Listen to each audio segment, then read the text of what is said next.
दूसरा ताबूत मुकम्मल खुल गया। अंदर से स्याह पट्टियों में लिपटी मम्मी आहिस्ता आहिस्ता बैठी। उसने सीधा अली को देखा और कहा, तुमने उसे जगाया, अब तुम मुझे रोक नहीं सकते। पहली मम्मी खामोश लेटी रही।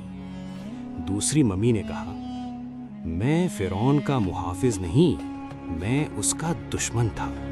मुझे कैद किया गया था। दीवारों पर नक्श चमकने लगी।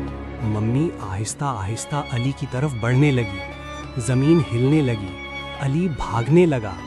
पीछे से मम्मी की आवाज आई, तुम अब इस राज का हिस्सा बन चुके हो। अली एक बड़े दरवाजे तक पहुंचा। दरवाजे पर कदीम तहरीर थी, जो इसे खोलेगा वो खुद कैद हो जाएगा। मम्मी पीछे खड़ी थी। अली ने दरवाजा खोल दिया। तेज रोशनी आई, सब खामोश हो गया। जब रोशनी खत्म हुई, मम्मी गायब थी, लेकिन अब अली के हाथ पर पट्टियां लिपटी हुई थीं।